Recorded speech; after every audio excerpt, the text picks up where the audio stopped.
Welcome to another episode of Relentlessly Resilient, where real people share real life experiences and the tools they've developed to move forward and live their very best lives. I'm Michelle Scharf.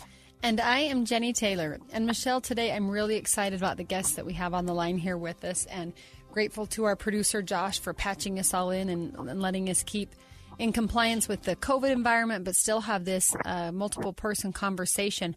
We've got on the line my new friend Domenic. Domenic, are you there? I'm here. Excellent. And Domenic has a great story to share. I'm going to let him share it, and I won't say much other than everybody needs to listen to this. Domenic's going to tell us a little of his story, his military service and his professional life, to the point that he ended up as a homeless veteran. Now, many of us have encountered homeless veterans, or we've seen them on the streets, or maybe we've seen them in a movie. Not many of us have talked to one, one-on-one. And I know this is kind of a distant one-on-one, but it's still that same opportunity. When Domenic and I were speaking off the air, we were talking about how important it is to have these kinds of conversations outside of a movie theater, outside of a book, real people living right here in our community. And I'm really excited to learn a little more about Domenic's journey. And he's quick to tell you that he's still on this journey. He said up till about a month ago, he wasn't even willing to talk about any of this. And he's kind of come to a turning point in his life where he's realizing the value, not just to himself if he tells his story, but to the rest of us. And I think there's a lot of us here in Utah, here in America, who value freedom. We love our country. We're grateful for the men and women in uniform. We say, hey, thanks for your service. But we don't really know what they've been through. And because we don't really know, it's hard for us to really show our gratitude, aside from saying, hey, thanks for your service. So, Domenic, why don't you tell us a little of your background, some of the things you shared with me, introduce us to you, and let's start on that journey that where you've seen some hard things, you've been through some hard things. Take us there for these first few minutes. Sure. First off, I give all the glory to God for my recovery. And what I've been through probably isn't even half of what some of our soldiers have been through. So I don't want people to get the wrong impression that I've been through this knockout, drag-out battle. I've seen stuff that's affected me, so I can only imagine how it affects the soldiers who've been in greater circumstances than I did in battle. So I just want to say that, in the beginning, so that people don't get the wrong impression, if that makes any sense. Makes total sense. Yeah, no, I appreciate you saying that. We're excited to hear your story and what you have seen and what you have lived through, because it's a story most of us haven't heard from a personal perspective like this. Mm-hmm. Yeah, so my journey started out in my mid-20s when I joined the Army. I went to Fort Leonard Wood, and that's where I did my basic training. Hey, quick side note, that's where my husband did basic training. I didn't know that fact until just now. Yeah, awesome. Fort Leonard Wood, in the middle of nowhere, Missouri. If you've never been there, they do have an amazing museum of the history of chemical warfare, which will blow your mind if you see what these chemicals can do. Sorry to sidetrack, but yeah, were you there in the summer or the winter, or what time of year? I was in October. Okay, so going into the cold, wet season. All right, tell us more of this journey. How old were you at that time? 26 years old at the time when I joined the military, and yeah, they refer to Fort Lost in the Woods for a reason. Sounds about right. Yeah, and my basic training experience went rather well. I mean, it was totally new to me. I know it was something that I wanted to do. I wanted to serve my country, and I wanted to get experience as a firefighter. So through the middle of basic training, it was tough. I was like, is this what I really want to do? But I was able to get through it and able to graduate and move on to my unit out in Massachusetts at Hanscom Air Force Base. And from there, about a month later, we got deployed to Bosnia. First off was a base station that was stationed in Tezar, Hungary. There I did do firefighting on the air base because we're always attached to an Air Force unit. And then from there, we would go and rotate downrange to Sarajevo in Bosnia. Hey, so Domenic, tell us what year this is again, because I remember this from my adolescence, my teen years. What years are you talking about? So we're talking about 96. The Bosnia conflict started back in 92, and that was the initialization force. And then there was a stabilization force. And I was part of that stabilization force that came in later on down. I think it's valuable to remember, we, especially in this generation, we think of Iraq and Afghanistan, and of course we think of Vietnam and Korea, World War II, kind of those bigger headline-grabbing locations and conflicts, but Bosnia was a big thing. There was a lot going on over there. So what was that like for you? Yeah, well, the ethnic cleansing was just to see what a human can do to a human, and see the destruction that and the way we can treat other people, young, small, the children, really seeing children in the street and the buildings that are, destroyed around them. They have absolutely nothing. That was one of the worst. That was the most, that had the biggest impression on my mind. As far as, the combat aspect of it, and doing patrols in Sarajevo, and which was the old Olympic Village, where they had snipers and they would just, shoot people at random. It wasn't as hard for me. And I know that might sound crazy, but I had brothers behind me that I had a lot of confidence in. So it was the atrocities that really, really affected me, and going back, and I'm safe. I get to go back to a base, and these people just had to live their daily lives, and just, yeah. So how long were you in Bosnia, and then what happened with life after you got out of that deployment? So we were down there for 2 6-month stints, and we were part of NATO. I was there for a total of 1.5 years between Hungary and Bosnia. And after my encounter down there, I got a job with Halliburton in Hungary. I worked on the air base as a firefighter there. And then from there, I transitioned to Boston Fire. All right. So you've served in the military as a firefighter, which I'll admit, a while ago did not know there were firefighters in the military. So this is right. I've got a couple friends whose husbands actually just recently deployed to the Middle East as firefighters with the Air National Guard. That was kind of news to me. So there are firefighters in the military. Then you're working with Halliburton. Then you come back, and there's something in your blood that likes maybe that line of work. You said you actually joined the military to get the firefighter training. So now you're going to work for the Boston Fire Department. Tell us a little about your time there. Correct. My time there was awesome. I loved it. And I think God always gives us a gift, and that was my gift, to be a firefighter. But what I neglected was the things that I saw in Bosnia, and the tragedies that I saw just rolled into one, right back into firefighting, where you were right in that same atmosphere. You were into seeing people's hurts, their pains, their struggles, and death, and working on people who were pretty hurt real bad. But I always thought it was always something you could put in the back of your mind. And after 6 years in the military and 20 years as a firefighter, and seeing a lot of different situations, it has its glory points. Saving a life is something that I'll never forget. But the tragedies, I think, kind of outweigh. They have more of an impression on us. As we don't talk about those issues, we go back to the fire department, the firehouse, and we deal with it in a different way, very manly, masculine way. Probably not like the general public. But that's how we have to deal with it, because 2 minutes later, we can be out on another call, and it can be just as worse as a previous call. So we tend to kind of push those feelings down. We have a job to do, and we have to perform at our best and not let that other stuff clutter us. Yeah, and you bring up a good point. We think of the military a lot and what they face at war, but if you're a firefighter or a police officer or first responder, that's your day-to-day. That's not a deployment. That's not a temporary assignment. That, like you said, that's 20 years of every single day you're going to work with the intent of saving somebody's life that day by putting your own life in danger. I mean, that's a remarkable career path. So you said you did 6 years in the military. You did 20 years firefighting.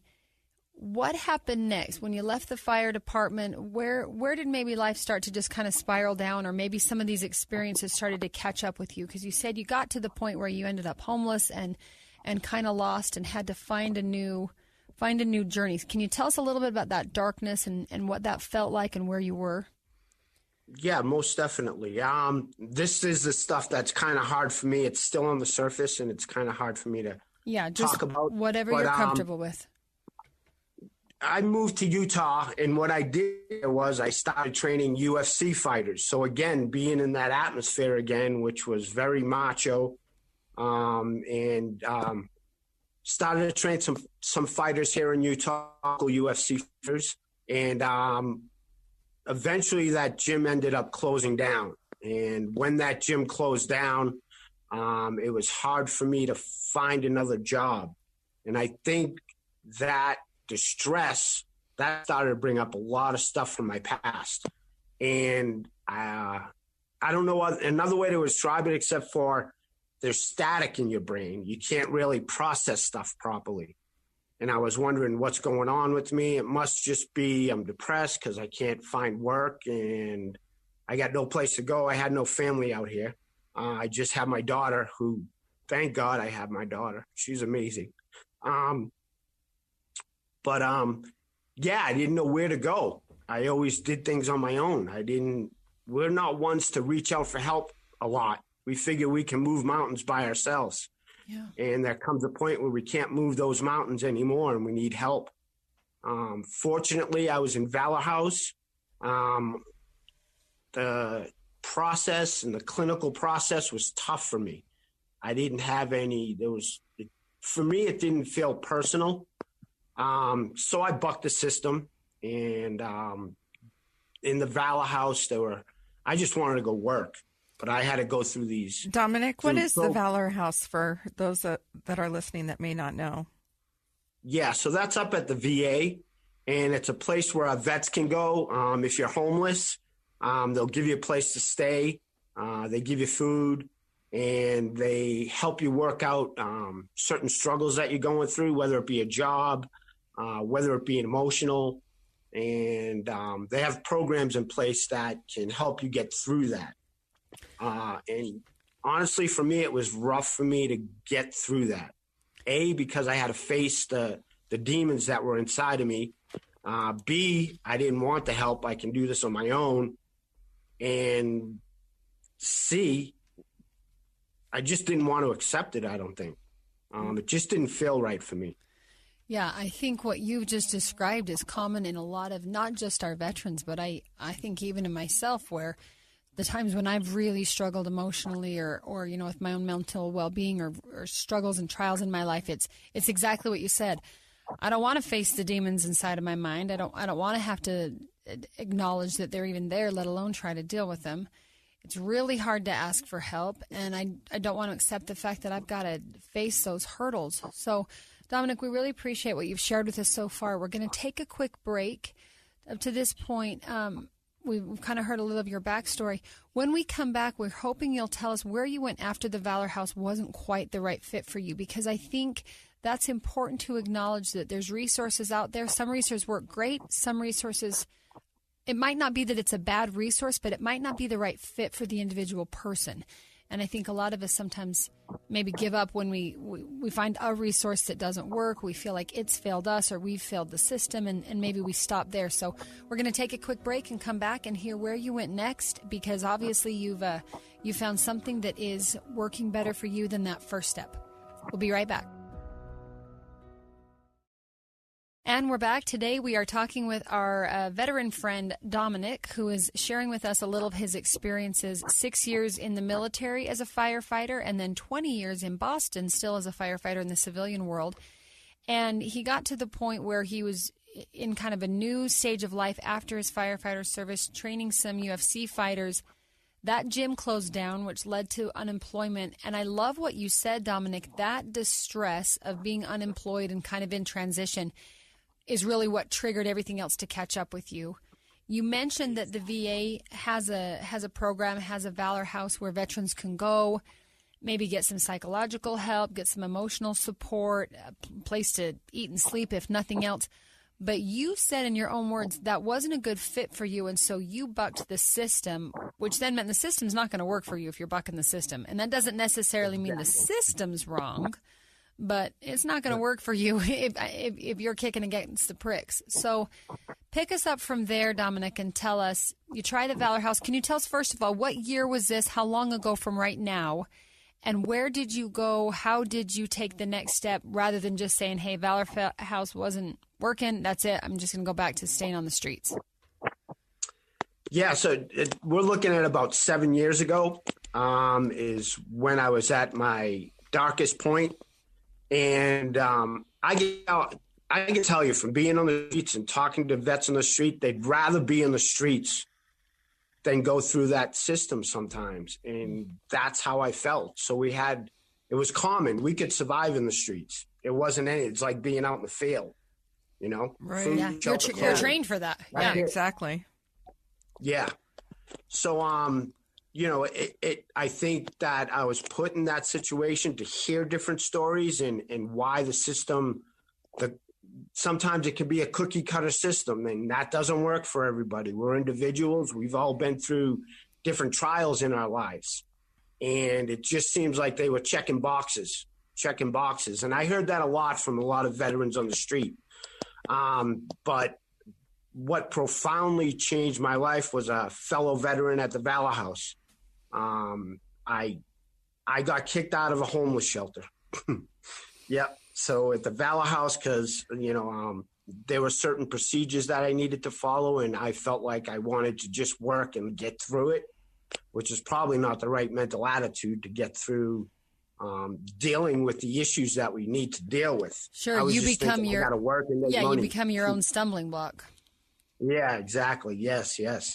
And a friend of mine, Ken, who to this day I work with, he introduced me to Calvary Chapel here in Salt Lake City. I didn't know Jesus Christ. I didn't know he was my savior. I thought I could handle everything. But he brought me to the church one day, and I listened to the pastor and absorbed the words of the Bible for the first time. And it changed my life dramatically. 2 weeks later, I was saved. I accepted Jesus Christ as my Lord and Savior. And the first thing I remember having was peace. I had peace. And I never had that before in my life. It was always static. It was always go A, B, C, D, full gas, turn the volume up all the way, and let's go. And that was the biggest breakthrough for me. That is incredible. I love how you share that story of faith. Michelle and I talk a lot about religion and beliefs, both on and off of this podcast, and how we're all unique in what we believe, who we believe in, where we go for that higher power. But I love what you mentioned. What didn't work with your experience at the Valor House was it felt so cookie cutter. And then kind of what did work when you found your faith was that can then be very personalized. I can even go to my own congregation with people who, we believe the same things on paper, and yet it still can be a very personalized experience. So tell us about your journey. 7 years ago, you had a friend say, hey, come to church with me. Obviously, something else had to happen. You didn't just show up at church and all of a sudden you had a house and all of a sudden you had a job or financial stability. What were the steps you took as you kind of found that peace, which I believe peace is a power. I think it's a power and it's empowering. So you get that peace, you realize maybe you got another shot at life, or maybe there's still goodness and hope in your life. What did the steps that you had to take look like? Again, because saying I believe is one thing. That's great. What happened next? The relationship that I formed with Jesus Christ.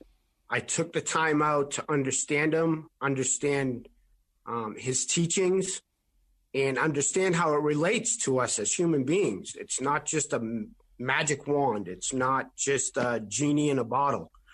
And if we give it to him, which I had no idea, I didn't understand that. If I gave some problems to him, he would take care of those little problems, and I could focus on the bullet points, which were the basics of surviving: food, shelter, clothing. That's what I needed. I didn't need a big house. All I needed was to take the first step and be able to function first off, as a civilian with Jesus Christ in my life. And from there, things just, I know it's going to sound weird, but things just happened. He put a job in front of me. I got a good job at Morgan Asphalt, and I was an excavator there. It fit me well. It was hard work. But I didn't go looking for it, and placed that in front of me. And from there, I was able to stabilize myself. I had a good paying job, very, very grateful for. I got to work hard. My hands got dirty, and that's what I needed. I needed that. I needed the grit. I needed the grit in my life in order to carry on and be able to be a productive citizen. I love so much of this. I'm like taking notes. The fact that you mentioned hard work being helpful to you is powerful. You said it, the job in excavation fit you well because it was physical. It was demanding. It required not just your mind, but your body, that effort. And I love how you also said things just kind of start to fall in place. I think once we find that hope and kind of that determination to, okay, I'm going to do something with my life, then we can find opportunities that might have been right in front of us before, but we couldn't see them. And I love how we weren't open to seeing them. Sure. No, because you're so dark and closed off. Yeah. Yeah. Right. So, the great thing about hard work is there's so much value when you accomplish something. And with every day of going in and putting in a hard day's work, there's such a value of accomplishment that comes from any of us that are able to do that, to be able to see the value we've created, not only in that job or the task that we completed or whatever, but it also establishes, like, I accomplished today something good. I've created something lasting. Yeah. All right, Domenic, so tell us what you've been doing since then, because it's awesome to say you found your path, you found your way, you found your faith and some stability in your life, but you didn't stop there. Tell us what you're doing to maybe help others of your military peers and veterans and some of the things that you're working on with the Wounded Warrior Project. Yeah, so I was working at Morgan Asphalt, and we got laid off, and this COVID virus hit, and I didn't know where to go again. You're out of a job, and you're looking to, pay the bills, and survive again. But I still had that peace. What I ended up doing was volunteering here at Calvary Salt Lake, and I started to meet people and see people in distress and started helping people again. I think that's the biggest thing for me. I like helping people. And that's not just we all should like, helping people, but I didn't see where's the career in helping people. But Calvary changed that perspective. Reaching out and helping people and serving, and we give out lots and lots of food here for people on Tuesdays and Thursdays, and that's what my heart needed. And from there, they just hired me on staff, and I became part of the ministry. And Pastor Terry knew that I had a military background, and God put it on my heart. We're talking, 5 or 6 years ago when I started to heal, that I should reach out and help some of these soldiers who've been through a lot tougher times than I've been through. And like I said, I can't say it was a 5-year plan and this is where I'm supposed to be.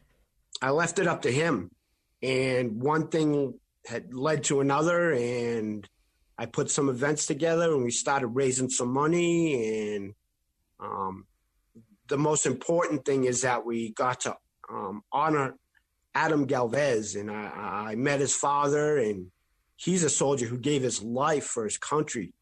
And there's no greater sacrifice than to sacrifice your life for another brother. And one thing has led to another, and I'm here now. I'm on a podcast with KSL. This is, this is crazy to me. And you know what, Domenic, I guarantee you're going to get invitations to some other podcasts and other opportunities to share this story if you're willing, because it's powerful to hear you speak of this journey. I love that you've mentioned Adam Galvez. For any of our listeners, we spoke with his parents, Tony and Amy. One of our first interviews, that's actually how we became connected with Domenic, was Tony said, hey, you got to talk to this guy. And he was right. We're going to take one last break, Domenic, for a second, and then we're going to come back, and we've got so much to unpack about what you've shared with us and how it just completely exemplifies resilience, relentless resilience. You've said so many things that are so helpful, and I know this is going to help a lot of our listeners because you've touched on a lot of things. Not just military service, not just being a homeless vet, but there's so much we can unpack in our last segment. So we just thank you for joining us. Stick with us for one more minute, and we'll be right back after the break. All right, and we are back with Domenic to unpack the many lessons that his quick story has, I know, taught me and hopefully each of our listeners. Domenic here is a prior serviceman. He was in the Army as a firefighter. He served in Boston as a firefighter in the civilian world and served as a trainer for UFC fighters. Got kind of lost in life, which unfortunately happens to a lot of us, particularly a lot of our military veterans that maybe come home and they're not quite sure where to go, or they have a life incident. Like you said, you got that gym closed and kind of got into that darkness where everything caught up with you. You'd probably spent 20 or 30 years being the hero, but never really facing the weight that had on you.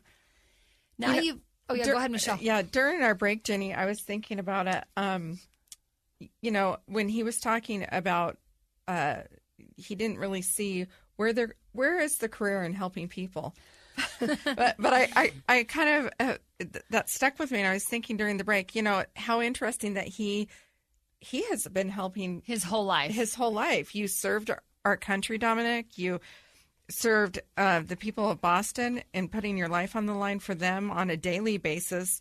You had a career in serving and helping people for many years, and some of that is what actually caused some of this breakdown a little bit. The trauma that comes with those kind of career choices and that kind of way of being. I think it's powerful that you found an opportunity again to serve, and that you realize that's what was giving you power and peace. You'd actually been serving all of us for a long time, but I love that you connected with that and that it became really important for you to continue to do that. Yeah, I agree 100%. And Domenic, let's talk for a second, kind of just really direct.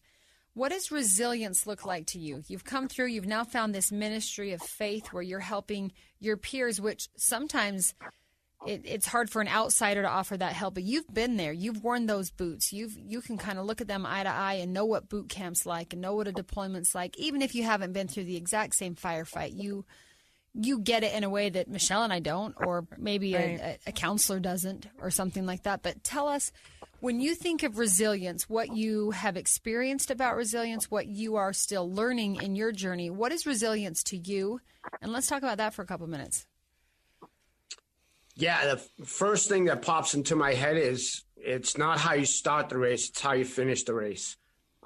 That's the biggest bullet point that sticks in my head, because I was looking for everything to happen yesterday. And that's You're not speaking the way my life language. works. In the military, you have to hurry up and wait. But there's always a point where you're going and your volume's up to 10. Out in the street with other veterans, the resilience was the military gave me resilience. The military gave me the fortitude to get through the tough times. And if things didn't go the way you planned, you have to adapt and overcome. So as far as being a civilian and trying to adjust to civilian life, which I think is a big, big issue for our veterans, for our soldiers transitioning out of the military into civilian life, you're looking for that brotherhood. And when it's not there, the way you become resilient is you rely on yourself. You really don't look outside. You rely on, well, I was in this situation and I thought that was it for me there, but I got through it somehow, some way. Now I know why and how I got through it, and that was only through Jesus Christ. And you start connecting the dots. But we got to just keep moving. Once we start isolating ourselves and we stay in the house where no one understands, I'm going to medicate myself. I'm just going to go on unemployment, and this is the way I'm going to deal with it. And we don't get outside of us. We want to move the mountain ourselves. And it doesn't work like that at all. And I think isolation is the biggest thing that our vets deal with. So it's not how we start, it's how we finish, but we still have to step outside the house. We have to look for people who are going to help us and accept the help. Once I did that, my path became a lot easier for me to recover, to be healthy again. My brain still goes off, but I'm able to filter through that and understand that all those thoughts aren't actions. They're just thoughts. You work through them, and then, you take that time to say, all right, what is my purpose? What are my bullet points? How can I get through this? Talk to us more about that isolation, because it seems like not only were you isolating yourself from people, but you were isolating yourself from your very own emotions about what you had experienced or gone through. Yeah. Yeah, so true. So how do you help somebody in that situation? When they're isolating, maybe there's family members that can see them pulling away. How do you have those conversations? I feel like with military, and today is we're recording in the studio today. It happens to be Pearl Harbor Day, the greatest generation of our time. I kind of have chills just thinking about this. They were they were a group of servicemen and women who didn't talk about their service. They didn't talk about their experiences. And I feel like that still kind of is socially what we do today. We don't really hear a lot of stories. When Jennie and I are hoping to change that narrative, where we have more military stories on here. But if I have a friend who is serving in the military or who I know who has served before, and I see that person pulling away, how do you have that conversation? What's the best approach? Do you have any tips or ideas for us in order to maybe stir a conversation? Yeah. I can remember, there were certain people in my life, a woman who took me in when I had no place to go, and she gave me a bed and a warm place to sleep. That's God-given. That's a blessing. You can't do it on your own. So there's a point in time where we have to reach out. We have to walk the walk. We can't just be isolated. And like I said earlier, there are programs out there, but it might not fit for all vets. So we can't just go to a program. It doesn't work. All right, we're done. Now I'm going to go back to isolation because at least I was comfortably numb back there. You know what I mean? Yeah. That's how it is. You're just numb, but you're comfortable. And stepping out brings back all those situations that we've been in. And our brain can run that over and over and over and over again. I really think it's helpful to talk to other vets because then it's unspoken that you understand what I'm going through. And I know that kind of sounds weird, but No, it's already, I can totally understand that, just from the fact that if somebody is telling me about their military experience, I have zero of anything to draw from. I have no life experience in a combat situation or in a combat environment. And yet that same principle applies from person to person. Like, Domenic, when you and I spoke, I can say I kind of get this a little, maybe because I was married to a soldier, so maybe I have that vantage point, but I've never been the soldier. But as a widow, I'll tell you, there is that unspoken understanding when I meet another widow. Yeah. And we don't really have to go through layers and layers. We can kind of just look at each other and be like, I get this. And not that other people don't care, not that other people that haven't been through our same trials aren't compassionate, but there is something about being able to connect with someone who's walked a similar path to our own. And I think it's definitely a two-way street. You know, I think of a bridge. It's got two ends with cute Frozen 2, if you've seen it. Love the movie. So many lessons in there. But it's got the bridge, and the bridge has two sides. So we're often saying, oh, we need to reach out to those in need, and we need to reach out to our veterans, and we need to reach out to the widow and the poor and the unemployed, and we can make a list a mile long. But we also have to reach back. Like, if I'm the widow and you're reaching out to help me and I isolate or I turn my back or I think there's no way you can help me, well, I have to cut myself off from that help. Or if you're a veteran and you try the Valor House or the VA or whatever and it doesn't work and you say, that's it, there's nothing that's going to work for me. Well, you've just ignored the fact that there is a bridge out there. Maybe we need to repair a few planks on the bridge. But I think that's a lot of what resilience is. A lot of the things that I catch in your story, Domenic, you mentioned the value of service. Getting not just outside of your house, but outside of yourself. The drive that you've had your whole life to have your life be valuable to someone else's. I will 100% echo that when I'm in my darkest, saddest, most grief-stricken stages, I realize I got to get up and find somebody else to help. Because I guarantee to you somebody's been through harder, worse, or deeper, or just needs something. And maybe I can be helpful to someone else, but it sure helps me when I help someone else. You talk about the value of hard work, of working hard, of getting your butt out of bed and doing, whether it's excavation or fighting a fire or folding laundry, whatever that is, there is value to the human soul in working.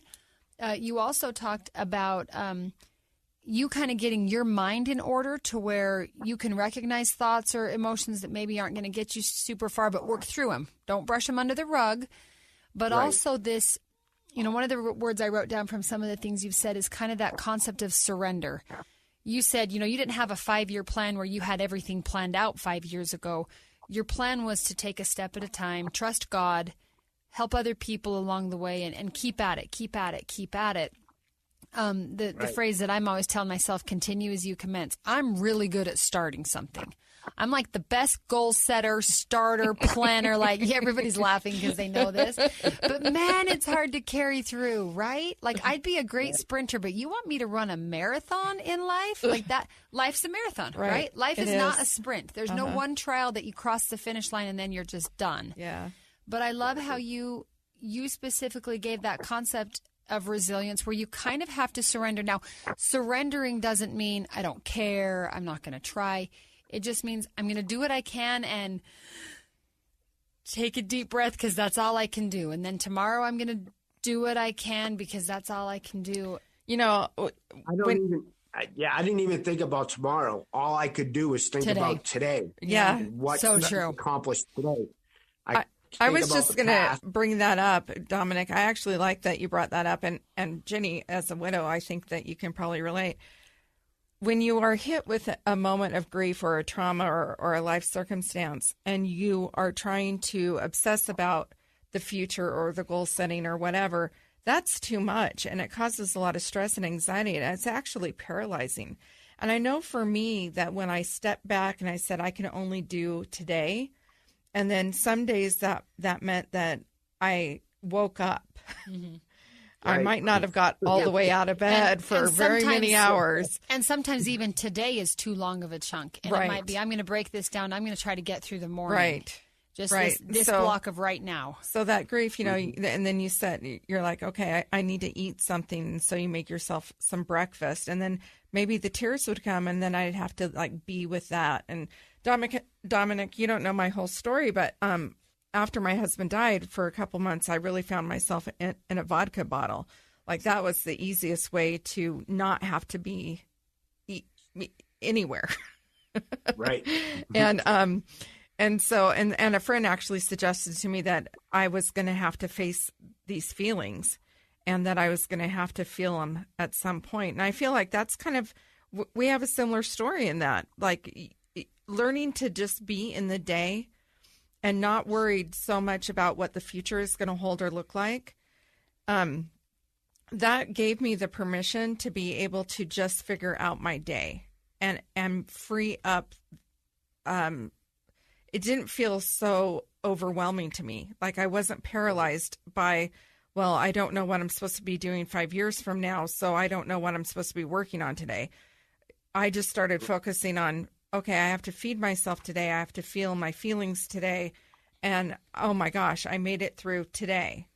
And then I felt accomplished enough that I could actually go to sleep at night. And that's actually how I started my grief process. Right. Absolutely. Yeah. It is. Right. It's all a process, and some days are easier than others. But I loved that. The other thing that you brought up that was so amazing, the theme through all of your story is your need for connection. And that's a need for all of us. And I think that especially right now, today, with COVID making everything much more difficult, it's hard to have that person-to-person connection. And it's really what we as humans need most of all. And I feel like we have lived, I actually feel like in some ways COVID's a blessing because we have lived in such a fast-paced world, goal-oriented world, tomorrow, everything's about the future world, that we've completely missed living in our present life, and we've missed connecting with people in all of the tasks that we've been busy to do. What's a blessing about COVID is that it kind of negated that, but then we're kind of all realizing what we've missed out on, and what we've missed out on is that connection with others. So I love what you had to share. I mean, it's a powerful story. I love it. Domenic, I just appreciate you being with us and being so open with your journey that, like you said, is still ongoing. I would love to talk to you. Like, let's have you back on in 6 months or a year and see where things are going, see what things look like. I love that you found a personal ministry. And I think sometimes a ministry involves a church, but really a ministry is kind of like a life mission. And I think that's something for each of us to think about. What are we doing? Again, not just outside of our house, but outside of ourselves. What hard work are we willing to put in today? How willing are we to face what's inside of our own mind and to address it and kind of be okay with that? That maybe, the phrase, I'm okay with not being okay, or for a while this is going to be hard, or we're just going to get through this moment. I just appreciate you willing to share with us, joining us today, giving us your time and also some of your heart. Thank you for your service to our country. Like Michelle said, we're recording on Pearl Harbor Day. Thank you for your service as a firefighter. There's so many of us who just take for granted the fact that if something goes wrong, we're going to call 911 and you're going to come running. So thank you for not just your service, but all of your fellow firefighters and fellow soldiers who represent so much of what keeps this country and our community safe and free. And just God bless you. God bless you in this journey you've got ahead of you. And we hope to hear back from you as things progress, and just really appreciate your sharing some time and thoughts with us today. Oh, thank you so much. Thank you so much. This helps in my journey. This helps in my recovery. Hey, we get that. We're talk about these things. 100%. That's why we're here. That's why we're doing the show, Domenic. We, especially right now, need to connect with one another, and connecting to people's stories and understanding the challenges that other people face, and that we all have our everyone that listens to this podcast, everyone that lives and breathes and eats. Pretty much. Everyone at some point in their life is going to have and face challenges. We are not immune. That is the opportunity of being a human and being here. And I love your story, and I can't wait to hear more. It is so important to share it. And I just think that you're an amazing individual, and I'm so glad that you were willing to come on here and talk to us today about these things that you are doing.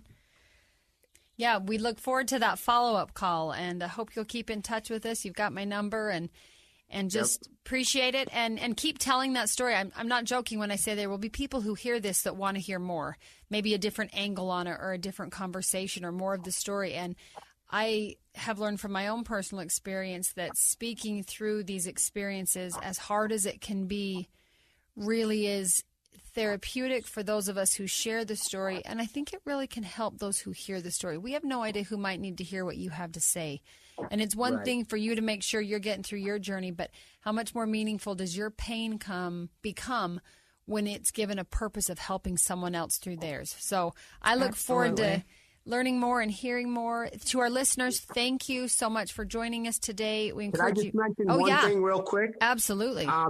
If there are veterans out there and you know somebody is struggling, veteran, non-veteran, here at Calvary Chapel, we have a program in place to help with those hurts, hang-ups, and addictions, no matter what the level's at. We have resources to if you need a place to stay, we can find resources and a place for you to stay. If you need food or clothing, it's all available right here. So we have the infrastructure that's set up, and it's that one step. If you take that one step and you come here to Calvary Chapel and ask for Domenic, we can get you in a recovery program. You don't have to be addicted to drugs. We have hurts, hang-ups. There's a lot of stuff that goes on. So I just wanted people to know that there is a place that you can come to that gives you a different option. Hey, Domenic, we will make sure we put that in our show notes, a link so people can find you. We'll throw it on our Facebook and social media. I love that you called it hurts, hang-ups, and addictions. That pretty much applies to all of us. Drugs or not, alcohol or not, war or not. Wow, we've all got hurts, hang-ups, or addictions that we deal with in our lives. So thanks again, Domenic. We're super excited to see where your journey and especially where God takes you in your journey. For our listeners, we'd like you to subscribe for free to this podcast of ours and let us know what you think. We obviously want the ratings and reviews on the podcast platforms, but we genuinely want to know what you think so we can make it even better.